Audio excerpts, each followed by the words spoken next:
Okay, folks, I'd now like to pass you over to Dr. Tara Beale and Leslie Mitchell from Protests and Suffragettes. Hi, everyone. Thanks for having us. It's really lovely to be here. We're actually, I think, follow on really beautifully. So thank you, Sarah, from that presentation. I think we are a project of people who are still, I think, newbies, mostly ourselves, and also working to increase the number of newbies who are writing about and contributing to the areas that we are concerned with, which I'm going to chat about now. If I can just share my screen. Give me 1 second here. Okay, so Protests and Suffragettes is a creative project. It's led by a team of artists, activists, and local historians. And really, we are working to recover the histories of women activists in Govan, which is, of course, part of Glasgow and famous for its contribution to Red Clydeside. I'm T.S. Bell, or Tara. I'm a socially engaged artist. I was here I came to an AGM which feels like a very long time ago with a different hat on, working with Sarah and the Dumfries Stone Carving Project, but I'm also an artist and I have that hat on today. So I started the Protests and Suffragettes project in 2013, and I'm going to provide just a tiny bit of background to the creative work and then hand over very quickly to Leslie Mitchell, and our colleague Claire Thompson is going to join us by video within about 5 minutes. They're members of the team who are really pivotal to our work with Wikimedia UK. So our research and our work is really focused, as I said, on 100 years of activism, really specifically on recovering the exact words and actions of women involved in protest movements in Govan, including the 1915 rent strikes, people like Mary Barber and Helen Crawford, and also more recent protest actions. Primarily, we are doing that through something that we call art walks, and this is kind of a cross between a guided walk and a performative happening, which we've developed over 7 years, and within that we are revoicing these women's words back into the streets and spaces where they would have been living and working. Our walks employ a lot of creative interventions, so we use a lot of temporary graffiti, we use a lot of postering, we also do a lot of chalking, which we kind of lifted from the Suffragettes. So this is us in front of the John Elder statue in Elder Park. We go on then to speak about his wife, Isabella Elder. We also redraw historical posters, and we make zines, and we have this is a timeline of 100 years of activism focused on Mary Barber's life in front of the new Mary Barber statue. We also self-publish zines. This is coming out literally the beginning of August, really excited about it, and it was made by members of the Govan community who were kind of invited to remix our work, again, really focused on exact quotes and obviously the kind of historical information. We have been working with Wikimedia UK and very delighted to be doing so. Our first workshop was in 2016 at Glasgow Women's Library. We hosted 2 workshops recently during lockdown, and I'm going to hand over to Leslie, who's going to speak about that.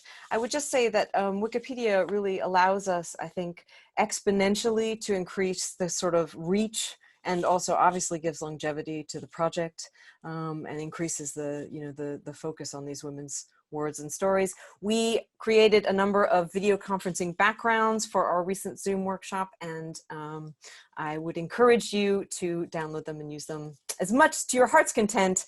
They're on Wiki Commons. Okay, so I'll hand over to Leslie now. Thanks, Tara. So I'm also going to share my screen. So we have an on-wiki presence. Like everyone else these days, we're under the GLAM hierarchy. You can find out more about our project. You can find out about the events that we've run. We have some links to resources, and we also have some lovely pictures of some of the things that we've uploaded to Wikimedia Commons. Claire will tell you more later about our lists of articles that we've created and some of the ones that we've also improved. As Tara said, one of the things that we've been thinking about, and links very well with what Andy was speaking about, was the challenges of retaining new editors when we hold editathons. And we know that an afternoon's editing is great for making people really enthusiastic about Wikipedia, but we've often found that attendees leave feeling that they haven't achieved anything, and that often prevents them from coming back. So we also know that that's usually because they've tried to attempt a task that's too big for the time that they've got available. So for the 2 events that we held during lockdown, we decided to work on how we could improve that. And also how we could provide access for people attending to our archive of research. And so to tackle both of these problems, we created a spreadsheet. And our spreadsheet includes a number of new articles that we really want to get started on for those people that we had attending who were already experienced editors, with links to our archive, with some basic facts about the organisations and the people. But more interestingly, we had a whole bunch of articles that needed improving, and we picked 3 very specific categories to improve. We wanted to add these articles to more categories. We wanted to create more wiki links between articles, and we wanted to add info boxes because many of these articles didn't have one. And it gave us things that we could then split our attendees into smaller breakout rooms on Zoom with a couple of more experienced editors in the room, explain how these things worked specifically, and get people to work on doing those specific things on very specific articles, which meant that they could really feel that they'd done something with the day, and it was also something that they could then take forward.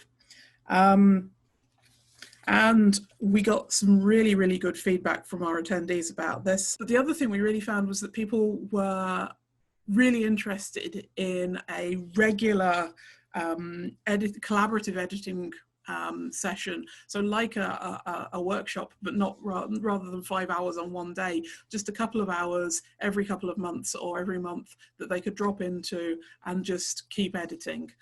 So we're hoping that we can find a way to facilitate that in the future. And now I'll hand over to Claire, who, as Tara said, is joining us through a small video that she's made. Hello, I'm Claire. I'm going to tell you a little bit about some of the articles that the group has created and the challenges that we have experienced while doing so. This is the list of articles on our own wiki page that we have done, and we like to, keep a wee list of the things that we would like to do also. You can see lots of Glasgow and Scottish suffragettes and women from Govan and organisations from Govan. Some of the things that we've kind of come up against in terms of challenges. You can see here a speedy deletion nomination for a woman from Glasgow that we had created the article, but it helped us to learn lessons in terms of what is notability and what are good sources that you may want to use. I'm going to show you Mary Barber now. Now, Mary Barber wasn't us who created her, however we have added to it and added some of our research to that page. We have in a recent editathon had the pleasure of seeing Mary Barber in Welsh, so that was translated during our most recent editathon, which is great. One of the articles we have researched and created is a woman called Mary Jeff, and we sourced an image from her ancestor, got it on the Commons, and once it was on Women in Red Twitter page, someone picked it up, translated it into Arabic, and then into Armenian, which is brilliant. So that's allowed us to share those stories of Glasgow women out with the Glasgow and Govan area, which has been great.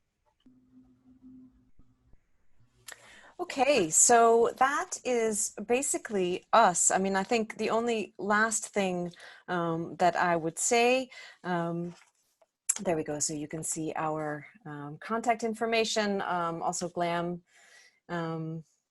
link there, and our users. I think I would still class all of us as newbies. I don't know, Leslie and Claire, maybe less so, but myself, absolutely. And I think we are really interested and quite focused on continuing to increase the kind of, you know, the content focus that we are interested in. Obviously, we want more of that on Wiki. We also would like to increase the number of editors, you know, the demographic of editors that we're working with, and also start to look seriously at editor retention and creating like really welcoming spaces by things like this, which are kind of silly, but also I think really do sort of help to make it more visual and more fun. Yeah, thank you very much for the opportunity to speak. Thanks so much to Leslie and to Tara and to Claire for that video there. Thank you so much.